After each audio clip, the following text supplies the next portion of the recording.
Umeshu is a Japanese alcoholic drink, which is made by steeping plums in a neutral spirit, then combined with sugar and allowed to age for somewhere between 3 months and a year before drinking. For me to make umeshu, I first had to find and pick green plums back in June of this year when they were about ready to pick. I harvested about a kilo of these plums from the same bush that I used to make plum wine back in 2021, and then to process the plums for use in this recipe, I had to first inspect them for any blemishes, and then using a toothpick or a fingernail, remove all the stems from the plums. I then washed them and placed them between 2 pieces of paper towel to dry them, and as I destemmed them, I made sure to discard any of the bad plums that looked something like this. Once they're all dried, I split them into 2 equal batches to make 2 jars worth of umeshu. For a portion of the sugar, I'm going to use rock sugar, which will slowly dissolve into the liquor, and I'm going to use some cane sugar to get the total sugar amount that I want by weight up, and the exact amounts will be listed down in the description. I used 2 clean 32-ounce mason jars for this, and I sprayed them down with a little bit of star sand and dumped it out before adding in the other ingredients. I then began layering the plums into the jar, followed by rock sugar, and then more plums, and then sugar, and more plums, until all the cane sugar and the rock sugar and the plums were all added to the jar.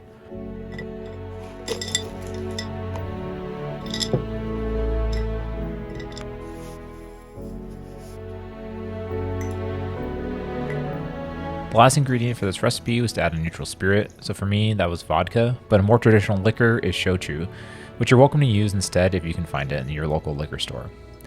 I then sanitized the lid, screwed it on top, and here's what the jars looked when it was all said and done. The plums at this point are sitting at the bottom, with some of the cane sugar settling out due to its smaller size, and the rock sugar kind of sitting in the middle of the plums.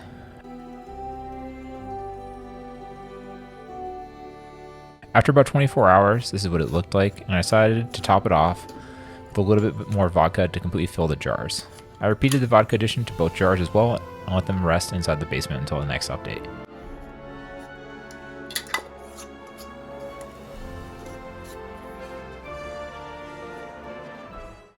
Three weeks later, I took them out of their aging spot in my basement to show you the progress so far.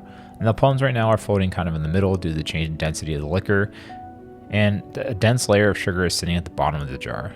To aid in the sugar dissolving into that liquor mixture, I'm going to mix it up by shaking it vigorously, and then again continue to age them until the next update.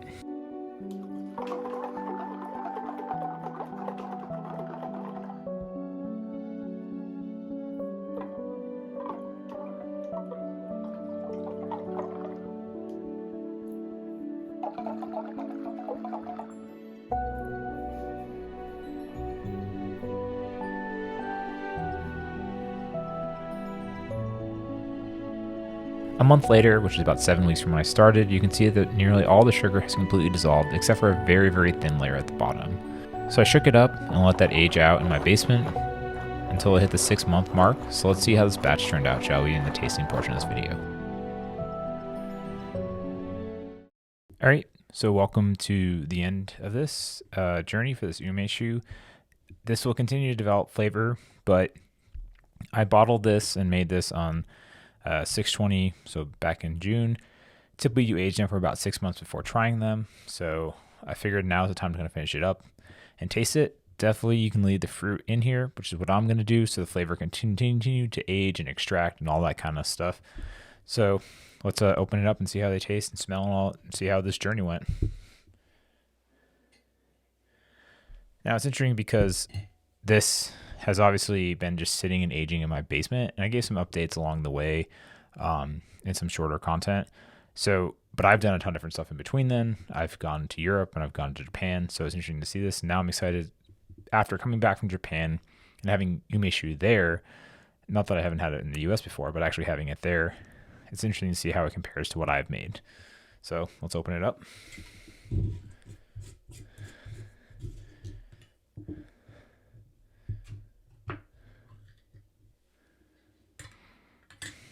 The top is still like the brown colors, which is nothing off compared to the other ones. It's pretty sweet. That's what I get, like sweet kind of candy-like. So I just figured I'd try to use a strainer.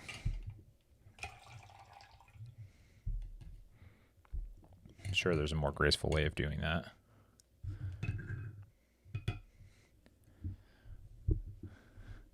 So the color of it is this kind of like greenish yellow hue. As I spin in the glass, it's pretty like thick and sticking to it, which is pretty interesting. Like almost like how you would imagine like legs on a wine. Yeah, it's really like, I don't know, green fruit is kind of how I describe it, but also very sweet. Almost like fruit punch, like artificial fruit punch is kind of the notes I'm getting on the aroma.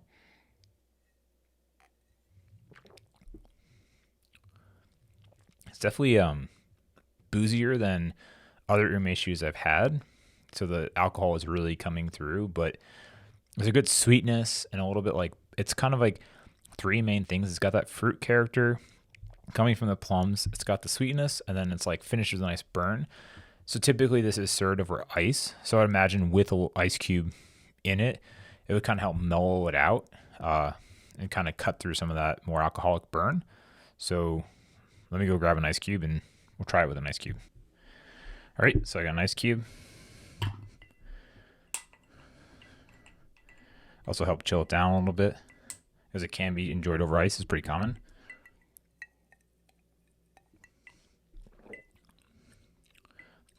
Yeah, it helps a little bit kind of cut through that alcoholic burn. I think in general, what I would do is maybe use a lot more mellower or neutral spirit. I did use vodka, but maybe it was a little bit more on the sharper side. So just trying to use a better quality. Not that the stuff I use is bad, just something a little bit more neutral that's not as intense. I think the sweetness is right. The fruit level I like. I'm definitely going to try this again. And, I'm going to drink this for the next while. I will say that it's probably, when this video comes out, which is like December time, it's probably next to impossible to get these right now.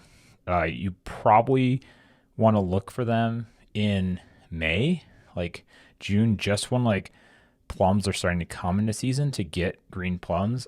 I couldn't personally find them in a store. I had to actually, I knew a plum tree that I'd found. This is where I harvested it to make a plum wine, which I made a video last year. I'll link that video down below if you want to see how to make plum wine. But in the spring, when they were this green color, I picked like a kilo of them to use to make these 2 mason jars full of umeshu. And then later, I went to the same one and harvested all the plums I could, and this is the fresh plum one. But this one's not ready yet. This one probably needs, if we're going on the same timeline, I made this one in September, so probably needs, it's only like another 2 or 3 months before I should try it. Although this one definitely has a lot more dramatic effect. A lot of the fruit has really come dehydrated, so a lot of the flavor is probably pulled into it. Probably it's a fresher, more intense fruitiness. You can see what it smells like right now. There's no reason not to.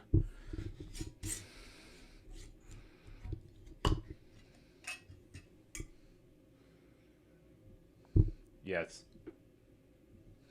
not as like green as this.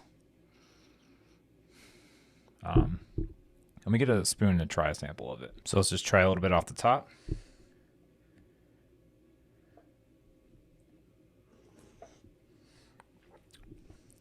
Ooh, almost like that one better.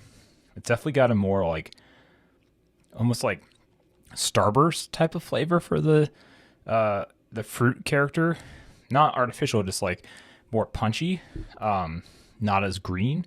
This is actually really good. I think this will only get better with time. I think that's kind of surprising.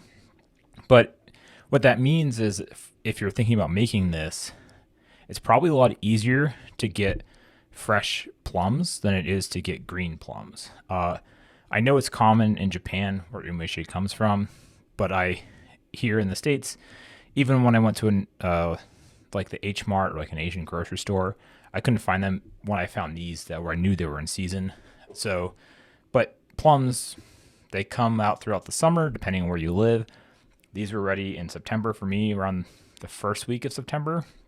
And so, yeah, I think I would make this again. This is totally fine. I recommend this. So you could probably do this now. I use whole fruit, just washed it, washed and dried both of these so they were clean, and then just put them in. They still have the pits inside the actual fruit themselves. This one does too. So I'll give you a full video on this one when I think it's done in a couple months when I try it again and see how it is. And then probably at that time I'll try these and let you know how those are turning out and aging. But overall, I think this is a success. I definitely think the cool thing about this is it's going to be like wine. So each year you'll kind of get a different batch. So I think overall this is really nice. I think if you're looking for something to do, definitely try this out. Yeah, it's just different. Like, this is not how it tasted when I was in Japan. But again, it could just be a completely different like variety of plum.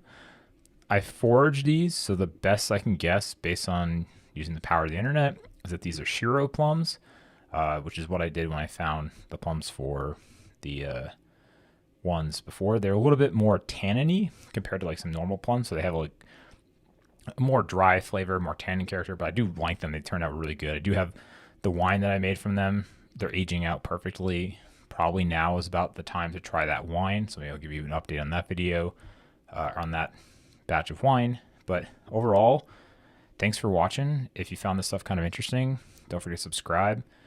And if you like this kind of stuff, smash that like button. Cheers. See you in the next video.